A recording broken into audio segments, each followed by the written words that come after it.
morning. All week, I've been talking about how we can get our minds right in the morning, receiving God's mercy, watching the path brighten, and listening for the God who wakes us with something to say. Today, I want to close the week with what I think may be one of the most complete morning prayers in all of Scripture. It's a single verse that asks for everything you actually need before the day begins.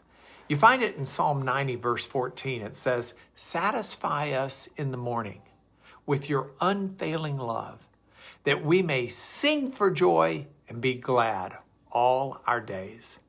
Now, the word satisfy here is the Hebrew word sabah, and it means to be filled to the point of being completely full.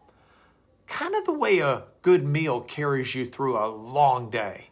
It's not a snack, not just enough to get by, but filled, satisfied, complete. And the timing matters enormously.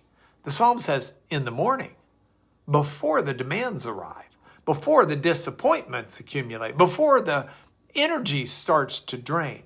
God, fill me now at the start so that what I carry into this day is your love and not my own anxiety. Think about the difference between a day you began full and a day you began empty. Same circumstances land completely different depending on what you brought to them. The person who's been satisfied in the morning with God's unfailing love is not immune to hard things, but they meet those hard things from a place of fullness rather than depletion. This psalm is attributed to Moses. It's one of the oldest. And the result Moses promises is extraordinary. He says, we'll sing for joy and be glad all our days. Not just this morning, all our days. The satisfaction of one good morning with God has a long reach. This also brings to mind the Lord's Prayer. Jesus said, give us this day our daily bread. And that's almost certainly a morning prayer in its original context.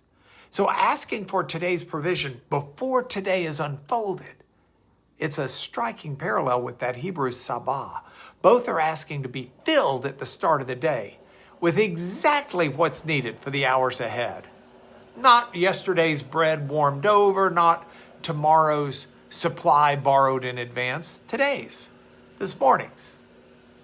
That Hebrew of the Psalm and the Greek in the Lord's Prayer are centuries apart, but they point at exactly the same posture. The Hebrew idea of sabah, filling. Sabah, again, not adequately supplied. It means the kind of fullness that produces contentment and even overflow. By the way, that same root is used to describe a feast.